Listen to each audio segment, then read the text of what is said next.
Riza May at Bimby, muling kinilig ang fans sa sweet moment sa Eat Bulaga.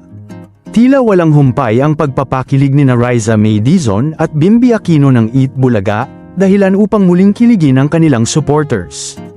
Agad namang umani ng samut-saring reaksyon ang video sa social media, kung saan maraming netizens ang natuwa sa natural na closeness at magandang samahan ng dalawa. Ayon sa ilang fans, kitang-kita umano ang genuine bond ni Riza at Bimby, kaya naman hindi maiwasang magkaroon ng kilig vibe sa bawat interaction nila.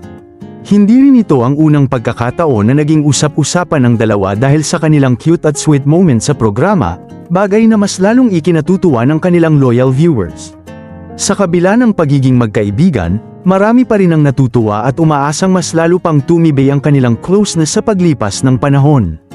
Tuwang-tuwa din ang mga fans ni Chris na reunited si Bimby kay Riza May at ngayon ay magkasama pa sa isang show.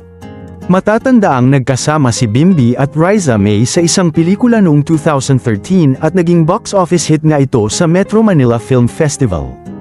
Ayon sa mga fans, sana daw ay mas marami pang proyekto ang gawin ni Bimby at Riza, hindi lamang hosting kundi pwede din ang sitcom at susunod ay movie na rin. Ilang mga fans din ang umaasa na unti-unti nang makabalik sa showbiz si Chris dahil namimiss na nila ang husay nito pagdating sa pag-host ng isang talk show. Totoong naging maganda ang preparation ni Bimby sa pagpasok sa showbiz at malaking tulong si Bimby sa pag-aalaga at patuloy na paggaling ni Chris sa kanyang sakit.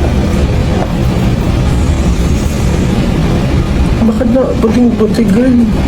Hindi makita yan sa camera.